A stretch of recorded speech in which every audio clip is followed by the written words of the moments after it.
Amigos, que Dios les bendiga. Bienvenidos a una nueva edición del Evangelio Diario. Estamos a jueves 3 de octubre, en esta 26ª semana del tiempo ordinario. Y para hoy recordamos y celebramos en la liturgia de la Iglesia a varios santos, dentro de ellos a San Francisco de Borja, presbítero. ¿Qué podemos decir de este gran santo?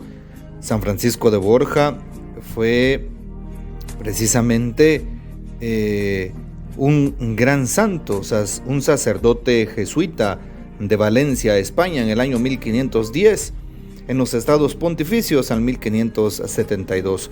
Hombre especialmente llamado por Dios al matrimonio, formó una familia y tuvo prole, que tras enviudar tempranamente descubrió una llamada singular: seguir los pasos de Cristo como religioso. Así es, viudo que se replanteó el sentido de la vida. ¿Cómo fue su llamado a la santidad? Durante el tiempo en el que estuvo casado, Francisco conoció a algunos miembros de la Compañía de Jesús, con los que entabló amistad. El aprecio inicial por los jesuitas se convertiría, tras la muerte de su esposa, en motivación por una búsqueda más intensa de Dios y del camino que él había trazado para su vida. Fue así que tras un tiempo de búsqueda y discernimiento, Francisco le daría un vuelco completo a su vida. El noble valenciano dejó atrás el mundo que había construido vinculado a los círculos sociales que rodeaban la corte real y la aristocracia, para dedicarse por completo al servicio de la Santa Madre Iglesia, al lado de San Ignacio de Loyola, fundador de la Compañía de Jesús. Francisco de Borja nació en Gandía, Valencia, en 1510. Dado que su familia pertenecía a la realeza, fue educado como parte de la élite. En su juventud desempeñó diversos cargos públicos, muy de acuerdo con los títulos que ostentaba. Fue erigido cuarto duque de Gandía, primer marqués de Lombay, grande de España y virrey de Cataluña. Incluso llegó a desempeñarse como consejero personal del emperador Carlos I de España y V de Alemania.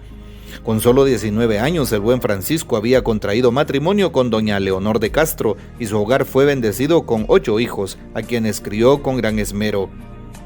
En los días en que Francisco ostentaba el cargo de virrey de Cataluña, recibió la orden real de trasladar los restos mortales de la emperatriz Isabel al lugar donde estos reposarían de manera definitiva, la sepultura real de Granada.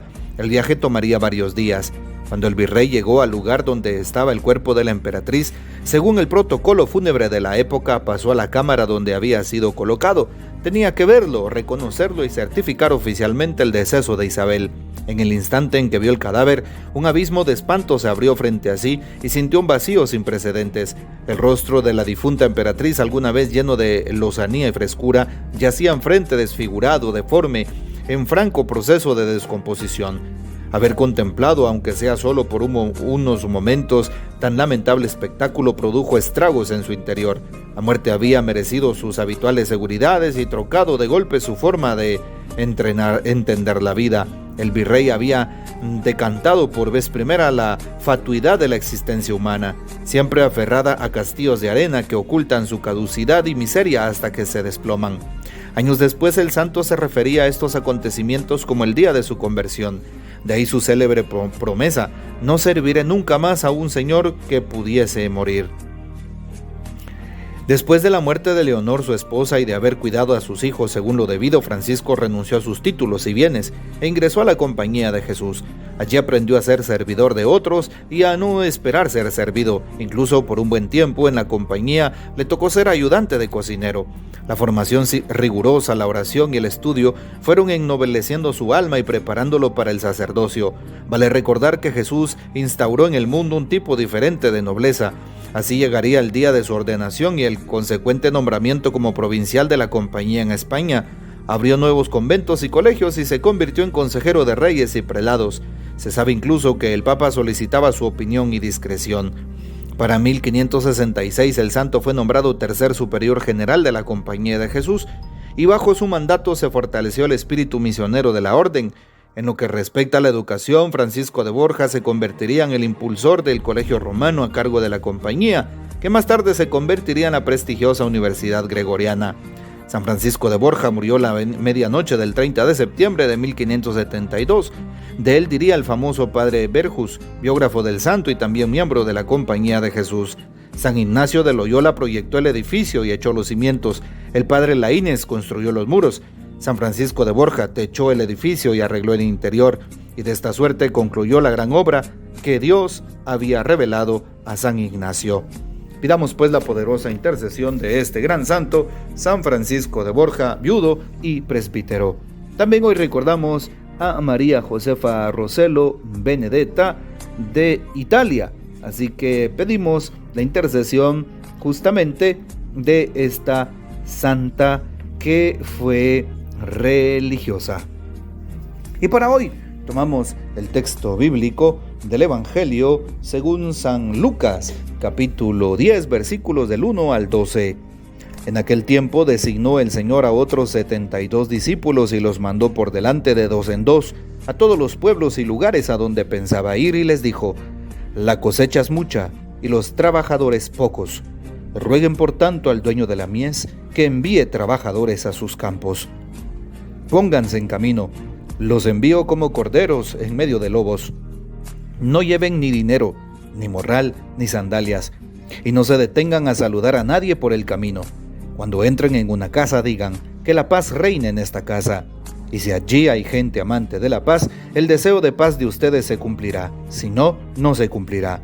Quédense en esa casa. Coman y beban de lo que tengan, porque el trabajador tiene derecho a su salario. No anden de casa en casa. En cualquier ciudad donde entren y los reciban, coman de lo que les den. Curen a los enfermos que haya y díganles: ya se acerca a ustedes el reino de Dios. Pero si entran en una ciudad y no los reciben, salgan por las calles y digan: hasta el polvo de esta ciudad que se nos ha pegado a los pies nos lo sacudimos en señal de protesta contra ustedes.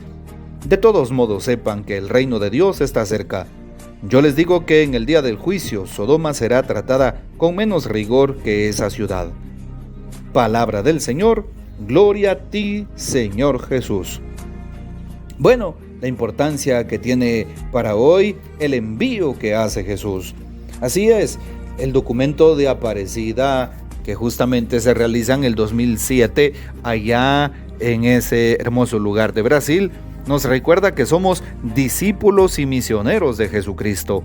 Hoy Jesús designa a 72 de sus discípulos y los manda de dos en dos. Así es, en parejas, no solos, sino para que tengan una experiencia grupal, una experiencia de fraternidad, una experiencia comunitaria, una experiencia de Dios.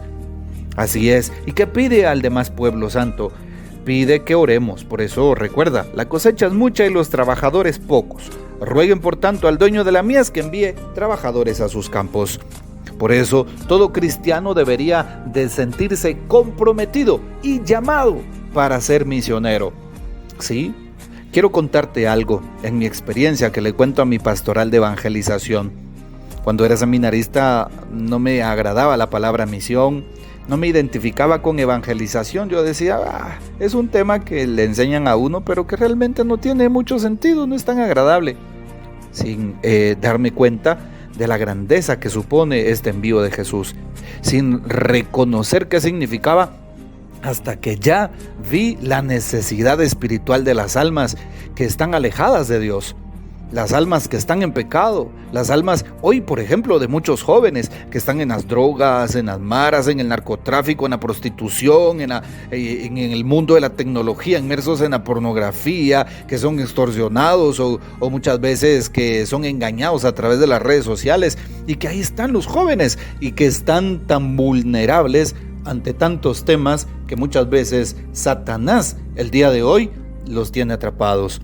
Por eso, de cara no solo a los jóvenes, sino de cara a tantas realidades que hoy tenemos en el mundo, hoy es tan importante sentirnos identificados con Jesús, atraídos por Jesús, por su amor y misericordia, y responder a esa misericordia con más misericordia. Como si yo he recibido el perdón de Dios, si yo he sentido el amor de Dios, el abrazo de Dios, la misericordia de Dios, necesariamente no puedo callar lo que hemos visto y oído, dice el texto de los Hechos de los Apóstoles. Debo ir, debo sentirme identificado, sentirme llamado por Jesús para ir a evangelizar.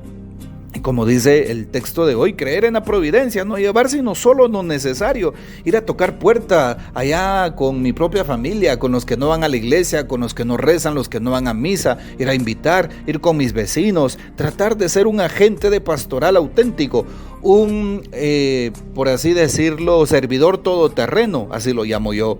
Sí, que vayamos como nos dice hoy la palabra, que no tengamos miedo.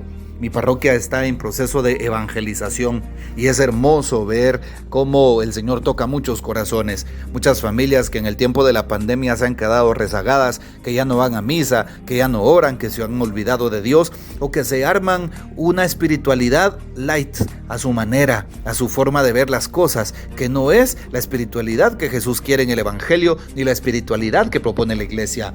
Por eso la evangelización ayuda a llegar a estos ambientes, ayuda a cambiar vidas. Jesús es Jesús, nosotros solo somos un medio para llegar a Él. Así que te invito para que tú, mi hermano, tú, mi hermana, te pongas en ese chip, en ese modo de evangelización, que seas un misionero a tiempo y a destiempo, donde quiera que te encuentres, un discípulo y un misionero de Jesús. Discípulo por el encuentro con Cristo, misionero porque somos enviados, como lo dice hoy la palabra. Así que no tengamos miedo.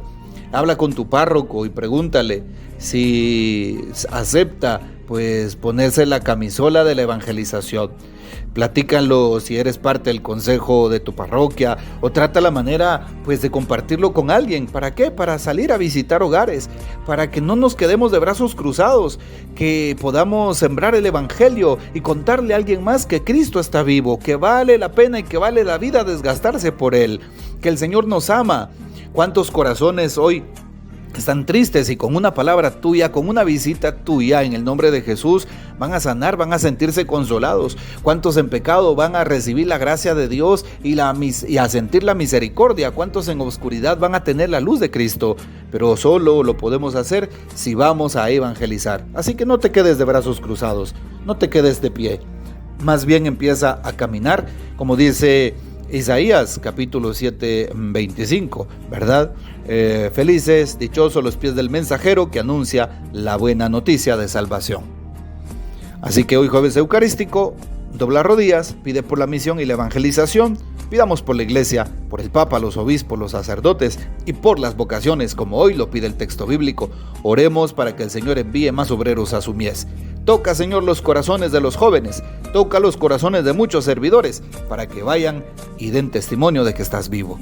Que el Señor nos bendiga, que María Santísima nos guarde y que gocemos de la fiel custodia de San José.